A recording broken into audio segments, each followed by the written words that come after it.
পুঁইশাক দিয়ে এমন একটি পদ আজ বানাবো যেটা বানাতে সময়ও কম লাগবে, আবার খেতেও লাগবে দুর্দান্ত।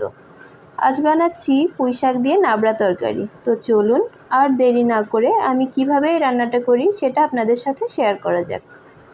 প্রথমে আমি একটা কড়াই বসিয়ে দিয়েছি, তাতে দিয়ে দেব সাদা তেল। তেলটা একটু গরম হলে কেটে রাখা কুমড়োগুলো আমি নুন আর হলুদ দিয়ে একটু ভেজে তুলে নেব। সেই তেলে ডুমো ডুমো করে কেটে রাখা আলুর মধ্যেও একটু নুন আর হলুদ দিয়ে ভেজে তুলে নেব।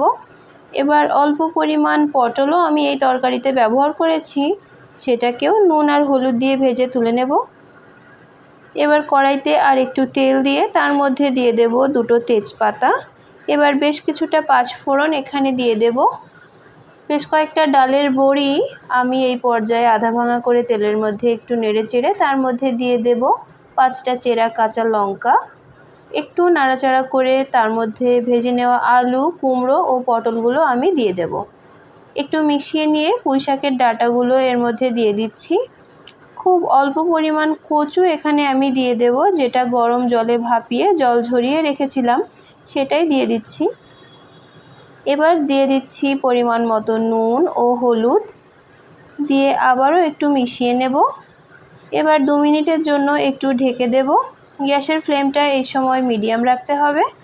ঢাকনা তুলে নেড়ে চেড়ে কেটে রাখা পুঁইশাকটা আমি এখানে দিয়ে দেব। আমার মনে হয়েছিল হলুদ আর একটু প্রয়োজন, তাই এই পর্যায়ে আমি আর একটু হলুদ দিয়ে দিয়েছি। একটু সময় নিয়ে আমি সবজিগুলো কষিয়ে নিয়েছি। এবার এখানে আমি বেশ খানিকটা চিনি দিয়ে দিচ্ছি।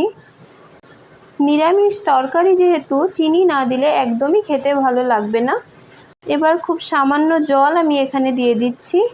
খুব বেশি জল দেওয়ার প্রয়োজন নেই, কারণ তরকারি থেকে একটু জল ছাড়বে। তাছাড়াও নাবড়া খুব একটা ঝোল ঝোল হয় না। এবার আমি 5 মিনিটের জন্য ঢেকে দিচ্ছি। এই পর্যায়ে গ্যাসের ফ্লেমটা একদমই লোতে রাখবেন। ঢাকা খুলে ফ্লেমটাকে একটু বাড়িয়ে ভালো করে সব কিছু মিশিয়ে নিলেই রেডি পুঁইশাকের পাঁচমেশালি সবজি অথবা পুঁইশাকের নাবড়া। এবার ভাতের সাথে গরম গরম পরিবেশন করুন এই নিরামিষ পদটি। সাথে 2-1 টুকরো লেবুও রাখতে পারেন। আশা করি ভিডিওটি আপনাদের অবশ্যই ভালো লেগেছে। ভিডিওটি ভালো লাগলে আমার চ্যানেলটিকে ফলো করে নেবেন। আজ এ পর্যন্ত, দেখা হচ্ছে আপনাদের সাথে নেক্সট ভিডিওতে। ততক্ষণ সবাই ভালো থাকবেন।